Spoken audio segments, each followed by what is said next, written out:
Hello and welcome to my YouTube channel. My name is Chrissy Hodges, doing advocacy for OCD, in particular the community name Pure OCD, which is also the name of my book. Yay! Memoir on my experience with OCD. I'm also a certified peer support specialist working with people worldwide to provide support and normalization for what you're going through with OCD, and can provide referrals to therapists who can help if that's what you are looking for. Now, NoCD and OCD is an app. They also provide teletherapy, doing exposure response prevention over telehealth. So if you are looking for treatment and want to go through NoCD, head over to treatmyocd.com. So in this video, as usual, I like to talk about some of the more themes that aren't talked about a lot. And I think this is a really important video, and I don't think I've done one on this before, but I want to go into some of the things that people experience regularly but don't talk about because they aren't really mainstream talked about, and also they can be really shameful. So some of this goes into taboo and some of it doesn't.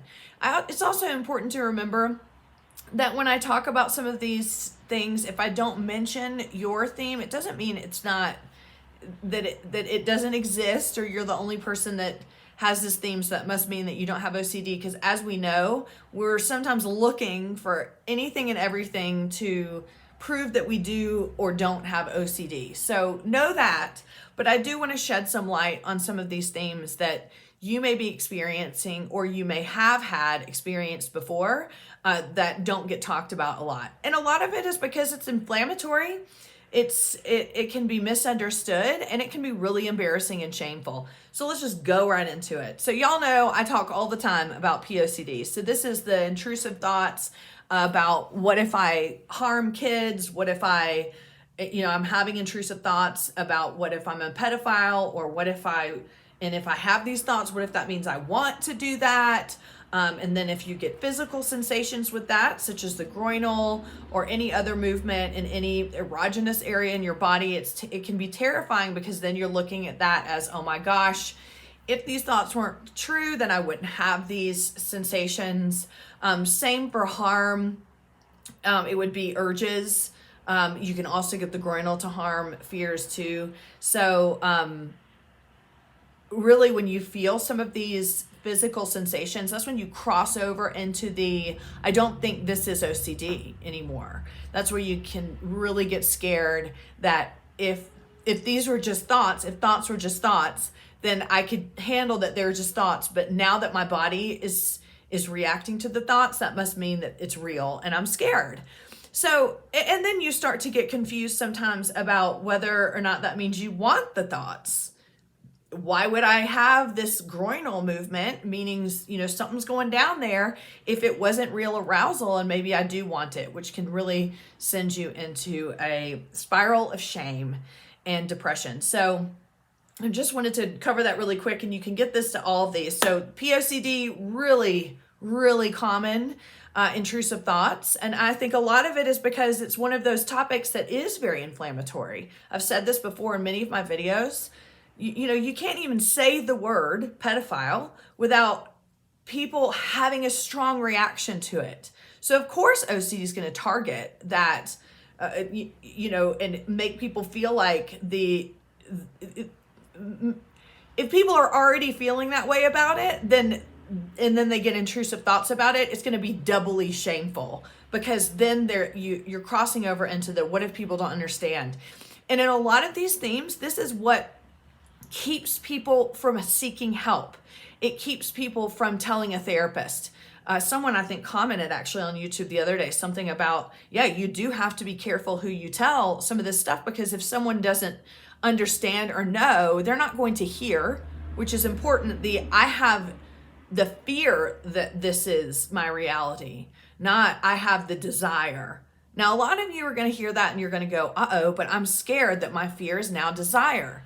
Because that's also something that happens, is if you endure this for long enough, or even, it doesn't even have to be a length of time, you all of a sudden start confusing what you're experiencing with whether it's desire, whether it's if I now want the thoughts. And this can be a really tricky, scary place to be, because when you start to get confused about the fear and anxiety and then moving that over into, oh my gosh, this might be what I actually want, this might be my desire, then you start to really get into this feeling of hopelessness and helplessness. So I do want you to know that a lot of people worry about that. They get confused about even what the terms desire and anxiety mean, because then you're like honing in on, is this anxiety and fear, or is this desire and want? Okay, so this can completely be part of your OCD experience. If you experience that and you're having that confusion, just know that you're not alone. And this is just kind of one more tactic to keep you stuck in the cycle. POCD, one of those taboo themes. I also wanted to bring up incest OCD because there's not a lot talked about this. This is another inflammatory topic, and one that people can really feel shame for, especially if the incest targets a specific person in your family. That can be really hard because, first of all, let's say it's your parents, or it's your sibling, and this person is really important to you, and you are suffering and you want to tell them, but how are you going to tell, your parents or dad or mom, by the way, I have intrusive thoughts about wanting to have sex with you? I mean, like that there just seems to be so much at risk, right? And at risk meaning, what if they don't believe me? Or what if they think I'm some weird deviant? So incest OCD can be so hard, and it can be so shameful in the same ways that pedophilia theme can be. Because the term in itself, incest, is very inflammatory, it's very shameful, and then there's just this shroud of fear over you that people aren't going to believe that this isn't what you want. It's just more of a fear, or again, it's not a desire. You might get triggered by that because you might be like, I think mine is. But that's why incest can be so hard. So here's what I want to say. Look, y'all, you don't have to tell people your themes. So if you have a sister or brother, or that you're really close to, or mom or dad or kid, obviously that would probably be POCD. You don't have to tell people that's what you're thinking. You can tell people that you're having sexually intrusive thoughts and give them literature and give them information on it. Send them a video, send them this video. You don't have to say they're targeting you. Sometimes that turns into confession, and also you're looking for reassurance. You're wanting someone to say, I know, but you're not capable of that, or no, that's not like you, or whatever. But when it's confession, especially if it's targeting that person, sometimes it puts you in a worse position, because then you're trying to get reassurance that the person knows it's OCD. So anyway, this is a big one. Now, and incest about grandparents too. Lots of people have that. And this is where it can get a little bit darker. Sometimes people will have intrusive thoughts about their dead family members, or people that are dead, or you go to a funeral and you get a groinal to someone in a casket, or you're having intrusive thoughts about someone that's already died. So people get intrusive thoughts about necrophilia, so having sex with a dead person. So these are the things you don't hear about. And I hear this from people is, and the reason why is because it is so shameful, right? Like, people are sitting here, having intrusive thoughts about what they would see as like disgracing the dead in their head, when really all this is just sexual or harm intrusive thoughts targeting somebody that's not here again, right? So it's the same as if they were alive. It's just now that is the added element, and it's the added element of shame. Okay, so just want you to know that you're not alone if you experience that. Okay, so sexual or harm thoughts about a religious figure. This is a big one. And this is also a huge source of shame, especially if your family is religious, or if you are religious and you're also thinking to yourself, oh my goodness, now this is kind of tainting my whole relationship with the eternity or the, my, whoever you worship. But again, this is just some, sexual, violent, intrusive thoughts, and they just happen to be the topic.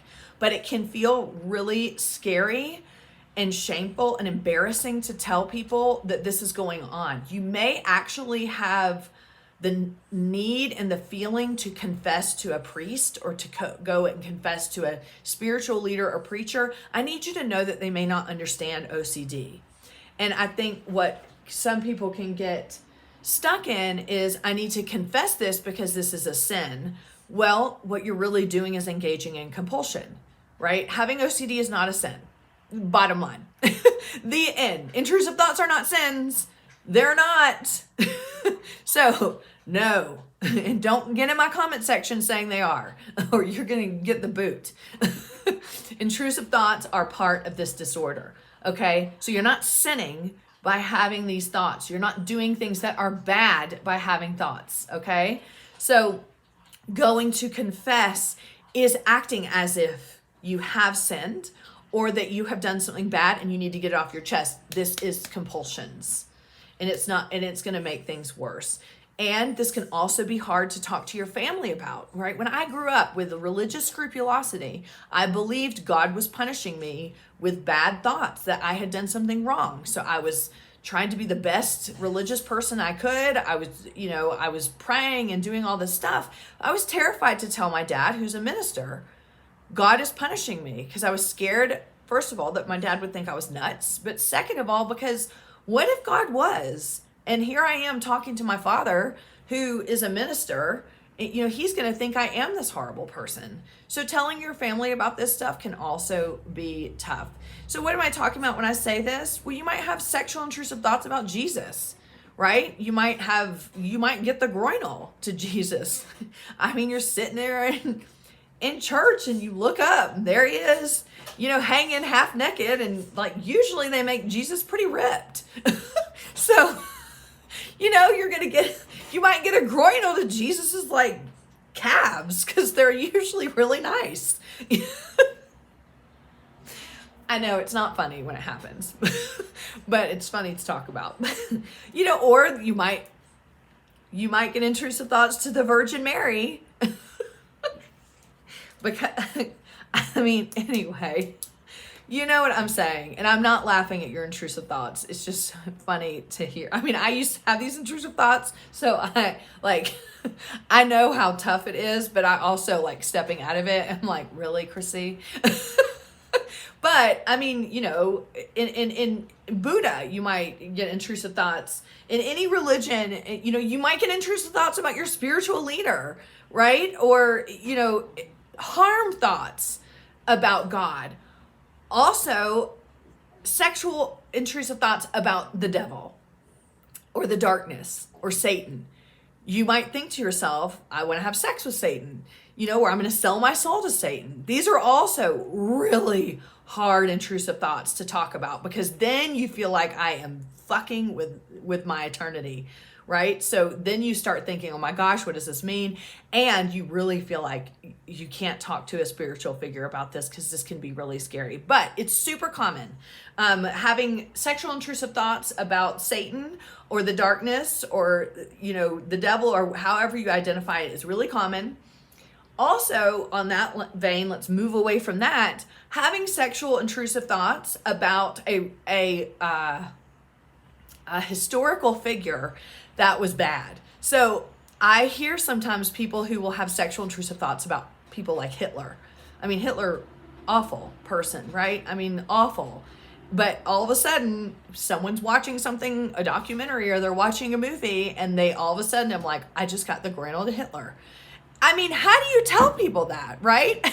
This is the shit that you're like, I can't tell people, because what if they think I really want to have sex with Hitler when I think he's an awful person?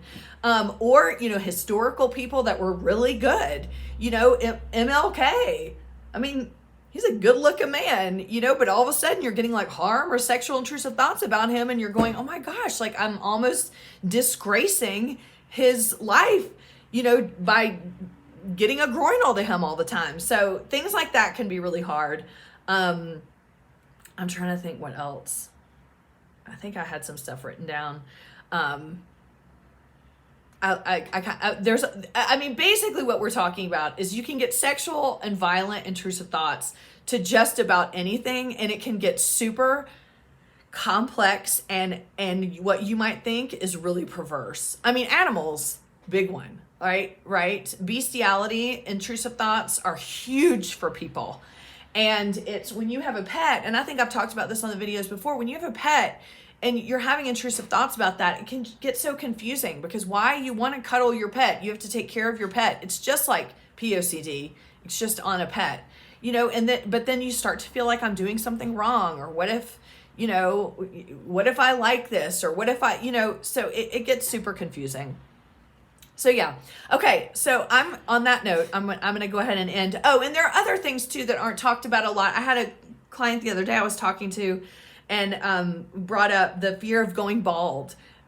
So this is a big one too. So these are some of these intrusive thoughts. That one's not taboo at all, but I just wanted to mention it because these are intrusive thoughts that are super common for people, but just aren't talked about enough.